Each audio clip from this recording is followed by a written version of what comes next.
5 raisons pour le Real de se méfier d'Arsenal en Ligue des Champions. On connaît tous la grandeur du Real Madrid, sa gloire, ses exploits. En tant que Madrilène, on est serein. Mais parfois, il faut se méfier. Le Real est imprévisible, capable du meilleur, mais face à certains adversaires, rien n'est jamais gagné d'avance. Arsenal en sait quelque chose. En 2006, ils ont fait tomber le Real à Bernabéu.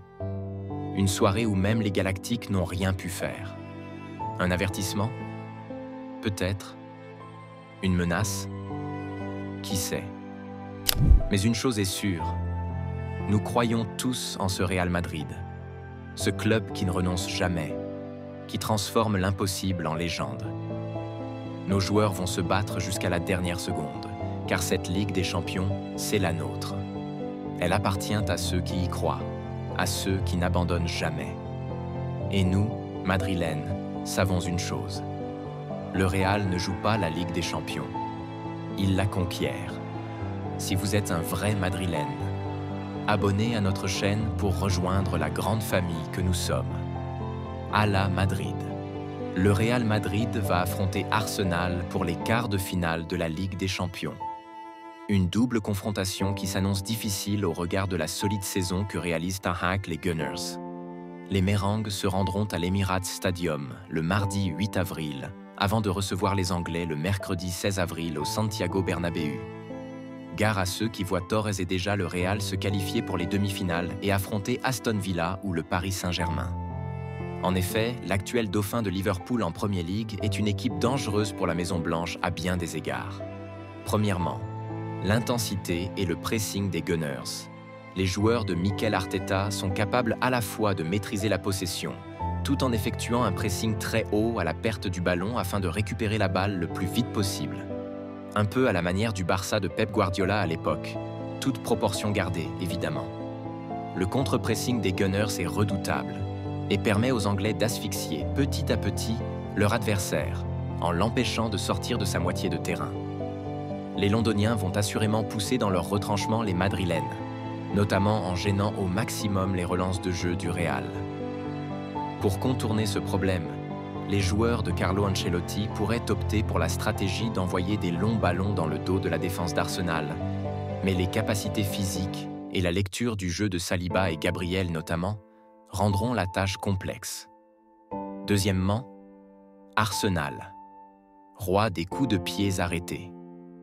Les Gunners excellent dans le domaine des coups de pieds arrêtés. Ils ont marqué 64 buts dans ce secteur depuis l'arrivée du spécialiste Nicolas Jauvert en 2011. Cette saison, les Anglais en sont déjà à 12 buts sur cette phase de jeu si importante à haut niveau. Leur plan tactique sur corner est parfaitement huilé. William Saliba réalise des écrans devant le gardien pour l'empêcher d'intervenir, ce qui ouvre la porte, par exemple, au grand Gabriel. De plus, les coups de pieds arrêtés sont extrêmement bien tirés par Saka ou Rice, et les grands gabarits dans la surface ne manquent pas. Saliba, Gabriel, Merino, Havertz. Par ailleurs, de son côté, le Real est souvent en difficulté quand il subit des corners cette saison à cause d'erreurs de marquage ou d'un manque d'agressivité défensive. Arsenal va donc sûrement appuyer là où ça fait mal. Troisièmement, Arsenal a une défense de fer.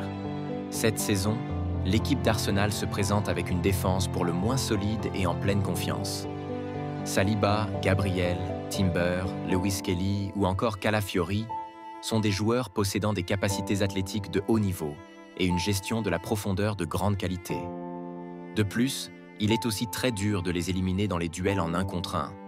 Ce n'est pas pour rien si Arsenal est la meilleure défense de Premier League cette saison avec seulement 24 buts encaissés en 29 rencontres.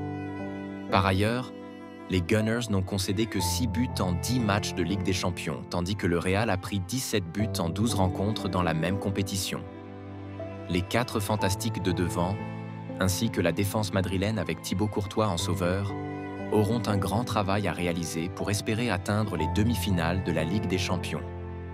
Quatrièmement, le grand retour de Bukayo Saka blessé gravement aux ischio-jambiers en décembre 2024, le meilleur joueur offensif d'Arsenal devrait faire son retour fin mars et potentiellement être prêt pour le match aller qui aura lieu le 8 avril. L'ailier anglais de 23 ans avait réalisé une saison 2023-2024 extraordinaire avec 20 buts et 14 passes décisives en 46 titularisations. En 2024-2025, avant sa blessure, il comptabilisait déjà 9 buts et 13 passes décisives en 22 titularisations. Si l'international anglais est présent face au Real, il se retrouvera en face-à-face avec Ferland Mendy ou Fran Garcia sur le côté gauche de la défense madrilène. Un duel qui, sur le papier, peut tourner en faveur du londonien. Et enfin, cinquièmement, cette équipe possède une force collective et un équilibre de jeu. C'est peut-être ce qui manque le plus au Real cette saison. Avoir un plan de jeu établi et une stabilité dans l'organisation globale de l'équipe. Effectivement, les Gunners rayonnent dans la construction du jeu et dans la capacité à casser des lignes défensives grâce à des circuits de balles divers et variés. Mikel Arteta a inculqué un système de jeu basé sur le redoublement de passes et les mouvements répétés pour déstabiliser l'adversaire.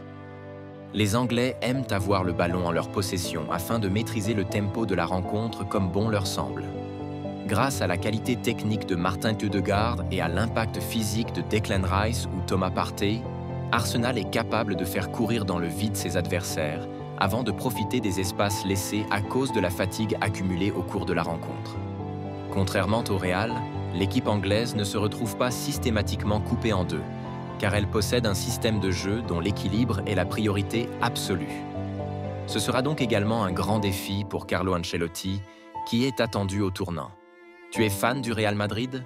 Ne rate aucune info, transfert ou rumeur sur ton club préféré. Abonne-toi à Madridistas Galacticos et active la cloche pour tout savoir en avant-première. Hala Madrid!